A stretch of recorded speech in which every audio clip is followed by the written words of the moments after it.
Hello, everybody. I'm here today to give you the story behind a tweet. As you know, with all my tweets, they're kind of a mix of fact and fiction. Some are real and some are exaggerated and some are made up. And people a lot of times will ask me which are which because they can't tell.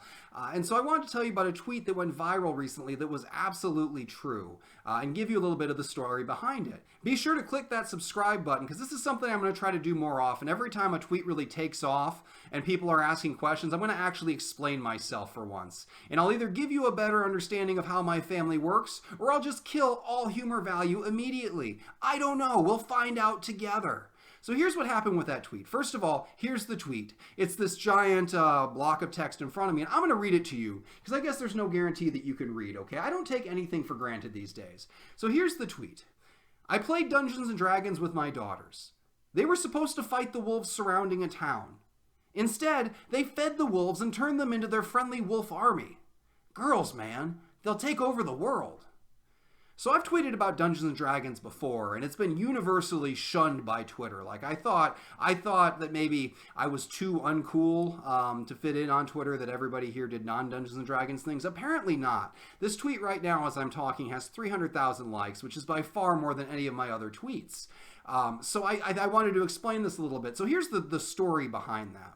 So the game we were playing wasn't actually Dungeons & Dragons. It was a simpler game called Trollbabe, but it's the same basic idea. Nobody knows what Trollbabe is, though, so I called it Dungeons & Dragons. Same idea. But that's how they were able to do some of these crazy things. Don't talk to me about charisma modifiers and critical hits. This game revolves entirely around a D10. Here's my fancy dice box I got from somebody on Twitter who sent it to me. Yeah. What have you sent me lately? This guy sent me a dice box. And full of dice, might I add. It's one of these things, and it does pretty much everything with no modifiers. So I created a story for my kids that I've been using with my real-life friends in actual Dungeons & Dragons for years. Probably for well, not decades. I'm not that old. Or am I? I'm not doing math right now. I don't know how old I am, but it's been a very long time. And so when I run this scenario with my friends my own age, and there are a few, I mean, they're not all dead yet, but we're getting up there.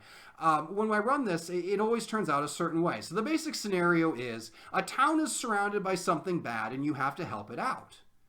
The first time I ran this scenario with my real-life friends, it was a town surrounded by gorillons, which were in Dungeons & Dragons 3.0 were these ridiculous, overpowered monster gorillas with 4 arms, because gorillas aren't terrifying enough. Let's give them extra arms, and they had all these bonus attacks and everything, and I was really unclear on how Dungeons & Dragons worked. Like, I did not understand the rules, even though I ran the game. I refused to read and learn. My job was to show up and create a story on the spot, which basically meant just create a problem and then laugh at everybody as they failed.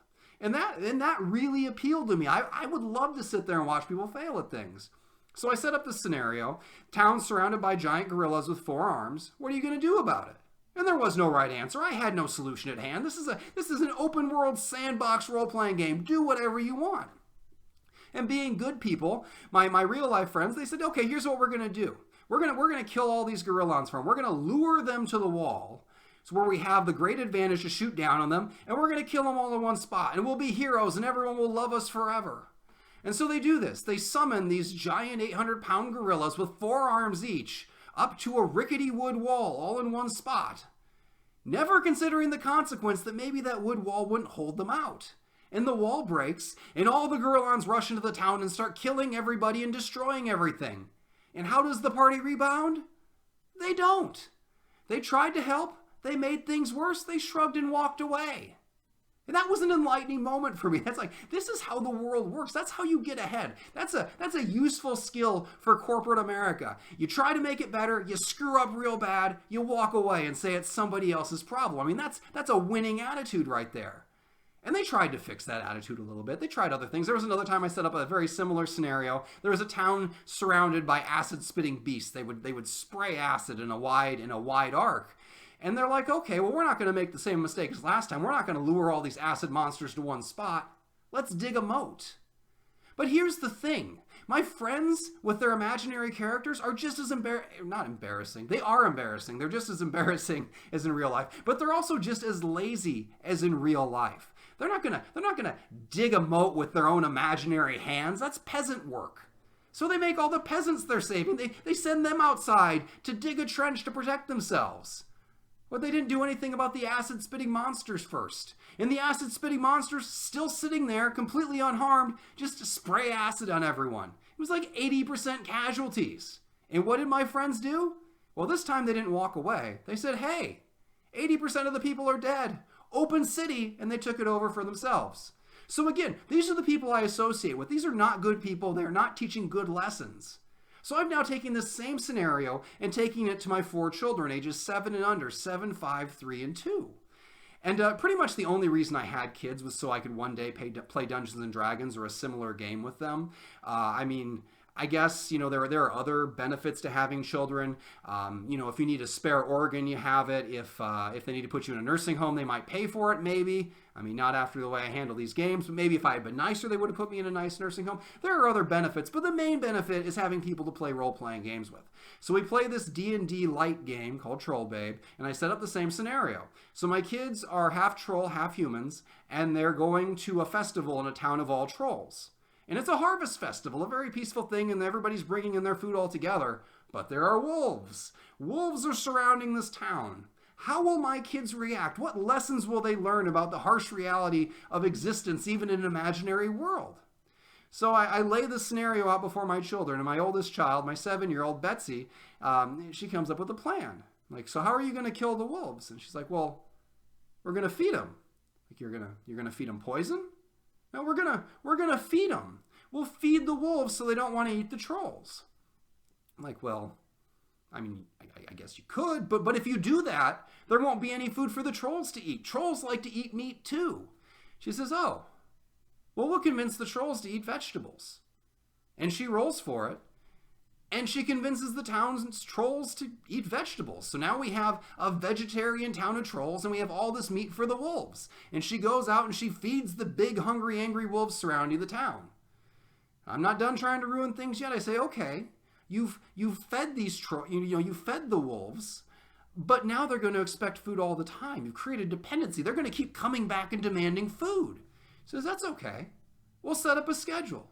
And once a month, we'll give them meat, and then we'll just grow more crops for ourselves, and then everybody can eat.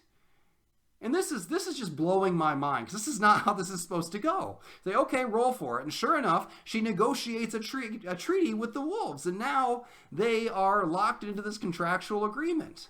And there is peace over the land, and nobody's getting eaten, and every preconceived notion I've had about this game or similar games for the past 10 years is out the window. And I say, okay, well, how about this? Now there's a troll in town who has a sick kid, and she needs to ride a horse to go get medicine for her sick child. But the horse is gone. Maybe the wolves ate it. This is the kind of thing that destroys a carefully brokered peace. This is serious stuff. And she says, well, I'll go, my daughter that is, she says, I'll go ask the wolves. And so she rolls, and she says, the wolves didn't eat the horse, but the wolves will give us a ride. And she rolls again, and she doesn't need the horse because she's going to ride her new friend, the wolf, to go get the medicine. So now not only do we have peace over the land, but we have something approaching universal health care with wolf-delivered medicines from distant lands. Like, what is going on here? What is this peaceful world? This is not a place I have been trained to exist. All the years I've been running this scenario, people have tried to beat it. They've tried to beat it in all these horrible ways by being bad people. And the first time my daughters encounter it, they just try to be kind. And they destroy everything with kindness, destroy in a good way, destroy all my evil plots.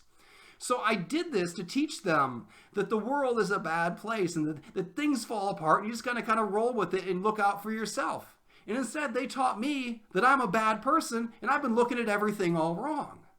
And that's where the tweet came from. Right after we finished playing that game on Sunday night, I went and sent out that tweet. I'm like, I'm probably going to have to delete this because nobody knows about role-playing games. And instead, it exploded. So that's what happened. So be sure to hit that subscribe button. I'm going to be sure to over-explain future tweets as well as all the other garbage I normally post on YouTube. And I use garbage in the kindest possible way. I mean garbage as in high-quality content garbage, the stuff you don't want to miss. All right, thank you very much for watching.